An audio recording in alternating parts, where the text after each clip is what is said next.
Hello everyone, welcome back to my channel. How's you all? Hope you all are fine. आज इस video lecture में हम start करने वाले हैं ग्रुप एंड रिंग्स का chapter 4 that is permutation groups. This is an important as well as scoring chapter of unit 2. देखो इस चैप्टर में हम पढ़ेंगे for an important class of groups known as permutation groups. Further हम देखेंगे साइक्लिक परम्यूटेशन क्या होते हैं, इवन एंड ऑड परम्यूटेशंस क्या होते हैं, अल्टरनेटिंग ग्रुप्स क्या होते हैं. देन हम मूव करेंगे टू द कैलिस थ्योरम. इस वीडियो लेक्चर में हम कवर करेंगे basic of permutation, equality of permutations and total number of distinct permutations of degree n. So let's start with the topic permutation. So the first topic is permutation. Permutation is simply a function defined from set S to S. Also, this function is 1 1 and onto. इसे हम कहते हैं permutation. Definition की बात करें, let S be a non-empty set, then if 1 1 onto function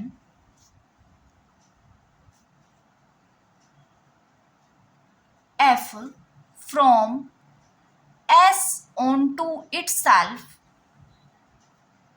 is called a permutation on S. देखो क्या है, हमने कोई भी एक नॉन एम्प्टी सेट कंसीडर करना है, जो हमने यहाँ कंसीडर किया S. ओके, देन जो फंक्शन होगा from S to S, that function must be 1 1 and onto टू. उस फंक्शन को हम कहेंगे परम्यूटेशन ऑन सेट S. अब देखो, अगर इस सेट S में फाइनाइट नंबर ऑफ एलिमेंट्स हैं, फॉर एग्जाम्पल हमने लेट कर लिए A1, A2, A3 up to AN. That means these n elements are distinct. N elements are distinct. And अगर ये सेट परम्यूटेशन है, then हम कहेंगे F is a permutation of degree n. हमने degree n क्यों कहा है? क्योंकि इस सेट के अंदर हमारे पास n डिस्टिंक्ट एलिमेंट्स हैं. क्लियर है यहाँ तक? अब बात आती है कि हम इस परम्यूटेशन को डिनोट कैसे करेंगे. देखो, इससे हम डिनोट करते हैं f equals a1, a2, a3 up to an and नीचे हम लिखते हैं b1, b2, b3 up to bn in whole brackets. इसको डिनोट करने का मतलब क्या है? जो ऊपर हमने रो में एलिमेंट्स लिखे हैं A1, A2, A3, ये एलिमेंट्स हैं हमारे पास डोमेन के. देखो, आपने फंक्शन पढ़े होंगे प्रीवियस क्लासेस में. देखो ऐसे करते थे, ये होता था हमारे पास डोमेन का सेट एंड इसे हम कहते थे कोडोमेन, राइट? कोडोमेन. ये हम फंक्शन डिफाइन कर रहे हैं F. ये हमारे पास डोमेन का सेट, ये है कोडोमेन का सेट. इस सेट के अंदर हमने एलिमेंट्स लेट करे हैं A1, A2, A3 up to AN and इस कोडोमेन के एलिमेंट्स हैं B1, B2, B3 up to BN. इस परम्यूटेशन को लिखने का यहाँ मतलब है कि A1 की इमेज है B1, A1 की इमेज है B1, A2 की इमेज है B2, A3 की इमेज है B3, AN की इमेज है BN. समझ आई मेरी बात? देखो, हम कह रहे हैं कि जो फंक्शन है वो क्या है, 1 1 भी है और ऑन टू भी है. 1 1 का मतलब ये है कि जो इस डोमेन के एलिमेंट्स हैं हमारे पास, उनकी इस कोडोमेन में सिंगल इमेज है, राइट? अगर हम बात कर रहे हैं यहाँ ऑन टू फंक्शन की, दैट मीन्स इस कोडोमेन के एलिमेंट्स की, सभी एलिमेंट्स की प्री इमेज एग्जिस्ट कर रही है, राइट? सो हम कहेंगे ये है ऑन टू फंक्शन. अब परम्यूटेशन क्या है? 1 1 फंक्शन भी है और ऑन टू फंक्शन भी है. दैट मीन्स इन सभी एलिमेंट्स की सिंगल इमेज एग्जिस्ट कर रही है. ऑल्सो कोडोमेन के सभी एलिमेंट्स की एक प्री इमेज भी है, उसे हम कह रहे हैं परम्यूटेशन. सो ये आपको याद रखना पड़ेगा, जो परमुटेशन की नोटेशन है that is a 2 line notation, जिसके अंदर जो एलिमेंट्स है सेकेंड रो के that are the images of the element in the first row. Clear है यहाँ तक? अब हम एग्जाम्पल की बात करते हैं जिसमें मैंने सेट कंसीडर किया that is 1, 2 and 3। Okay, and permutation हमने डिफाइन करी है from set S to S such as f of 1 equals to 1, f of 2 equals 1 and f of 3 equals 3। सो हम परमुटेशन को डिनोट कैसे करेंगे? देखो, f इक्वल्स सेट के एलिमेंट्स हम लिख रहे हैं 1, 2, 3 इन होल ब्रैकेट। देखो, अब हमने क्या देखना है कि जो 1 है इसकी इमेज क्या है? 2, 2 है उसकी इमेज है 1, एंड जो 3 है इसकी इमेज है 3। This is the notation of permutation. Second example की हम बात करते हैं। मैंने सेट कंसीडर किया है 1, 2, 3 and 4। Function is defined from S to S such as f of 1 equals 2, f of 2 equals 4, f of 3 equals 3 and f of 4 equals 1। Then हम permutation को डिनोट करेंगे 1, 2, 3, 4। सबसे पहले हम लिख रहे हैं सेट की एलिमेंट्स दैट आर 1, 2, 3, 4। ओके, अब इस 1 की इमेज क्या है? 2, 2 की इमेज है 4, 3 की इमेज है 3 एंड 4 की इमेज क्या है? 1। This is the notation of permutation. Hope this is clear to all of you. Now moving on to the next topic that is equality of permutations. Equality of permutations.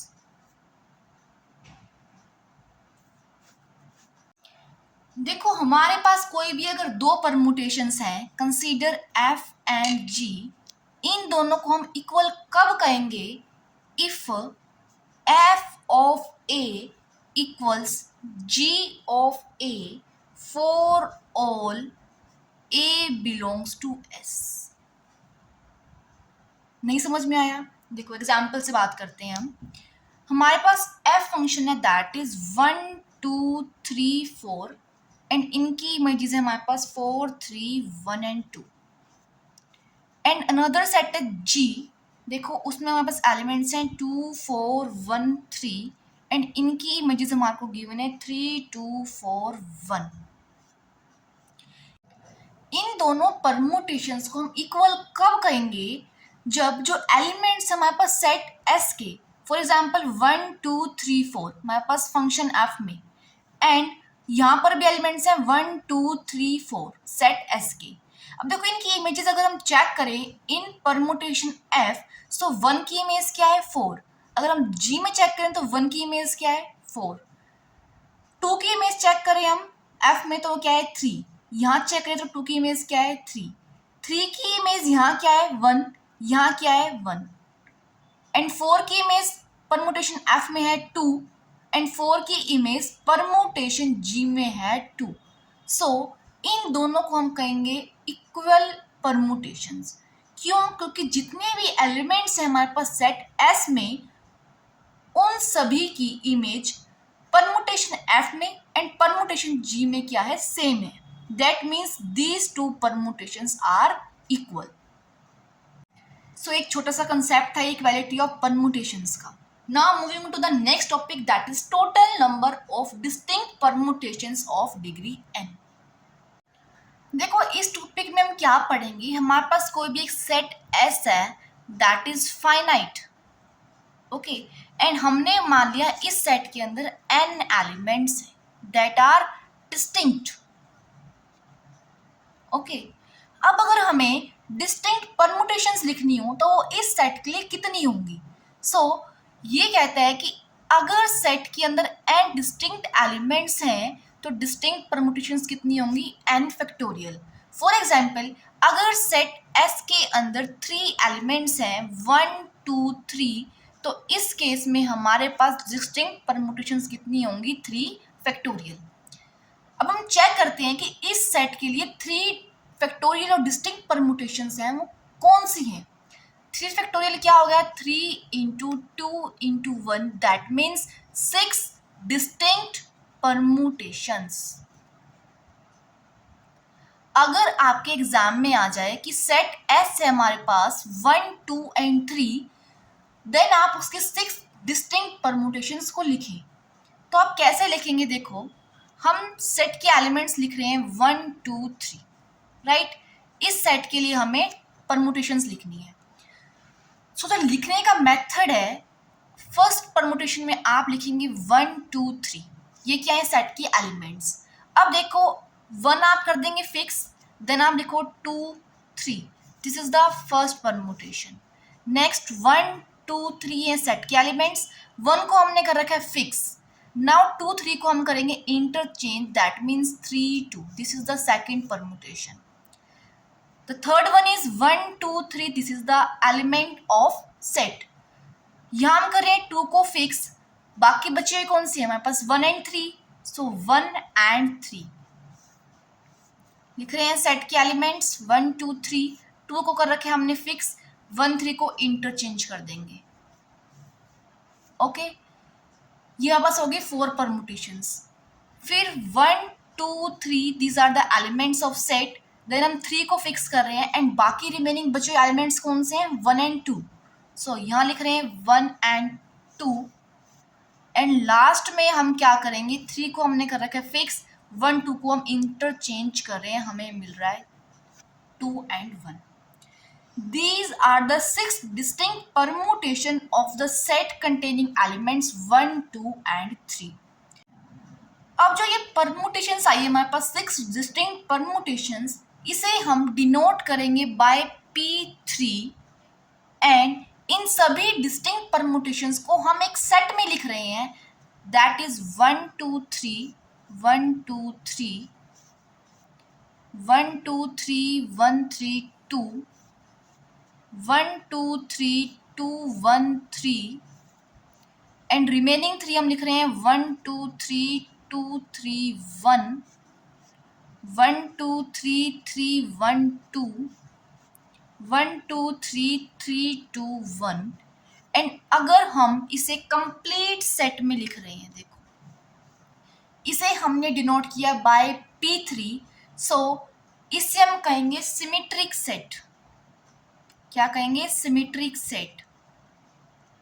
Symmetric set is the collection of all the distinct permutations of the given set। Okay, यहाँ हमने P3 क्यों लिखे, क्योंकि हमारे पास set के अंदर 3 elements थे। अगर सेट के अंदर n एलिमेंट्स हैं देन हम उसे डिनोट करेंगे बाय Pn।